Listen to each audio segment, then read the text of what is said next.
Hi friends, ఎలా ఉన్నారు? ఇది హెచ్డిఎఫ్సి బ్యాంక్కి సంబంధించిన శాలరీ అకౌంట్ అండి నాది. దీన్ని ఇప్పుడు ఎందుకు చూపిస్తున్నానంటే చూడండి, నాకు బ్యాంకులో నుంచి ఒక మెసేజ్ అయితే పంపించారు. ఈ హెచ్డిఎఫ్సి బ్యాంక్ అకౌంట్లో నేను కనుక 10,000 రూపాయలు మెయింటైన్ చేయనట్లయితే నాకు 581 రూపాయలు మంత్లీ కట్ అవుతుందంట. అలాగే జిఎస్టీ కూడా నా అకౌంట్లో నుంచే కట్ చేసుకుంటారని మెసేజ్ అయితే హెచ్డిఎఫ్సి బ్యాంక్ వాళ్ళు నాకు పంపించారు. ఇది ఎస్బీఐ బ్యాంక్ అకౌంట్ నాది. ఇందులో నా మైనస్ బ్యాలెన్స్ చూపిస్తున్నా చూడండి.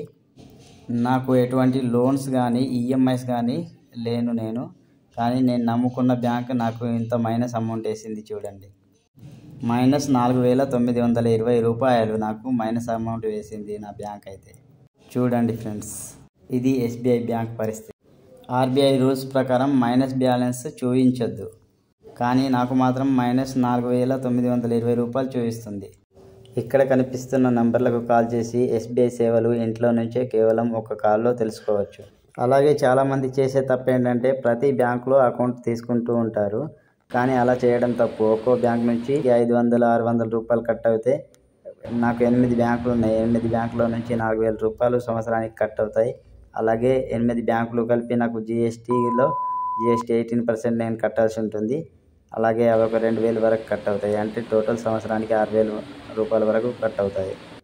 కాబట్టి ఒక పర్సన్కి 1 లేదా 2 అంతకంటే ఎక్కువ బ్యాంక్ అకౌంట్స్ మెయింటైన్ చేయొద్దు.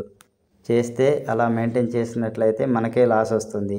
అది కాకుండా మళ్ళీ ప్రతి బ్యాంక్కి ఏటీఎం కార్డు ఇస్తారు కదా, ఆ ఏటీఎం కార్డ్కి కొంత అమౌంట్, మళ్ళీ మెసేజ్ వస్తుంది కదా, మెసేజ్కి కొంత అమౌంట్, మళ్ళీ ఇన్సూరెన్స్ అని అదొకటని ఇదొకటని యాడ్ చేస్తూ ఉంటారు. కాబట్టి మన అకౌంట్లో మనీ కట్ అవుతూ ఉంటాయి. అందుకని 1 లేదా 2 కంటే అంతకంటే ఎక్కువ బ్యాంక్స్ మాత్రం యూజ్ చేయొద్దనేసి చెప్తున్నాను. ఇలాంటి మరిన్ని ఇన్ఫర్మేటివ్ వీడియోస్ కోసం మన ఛానల్ని సబ్స్క్రైబ్ చేసుకోండి. Thank you for watching.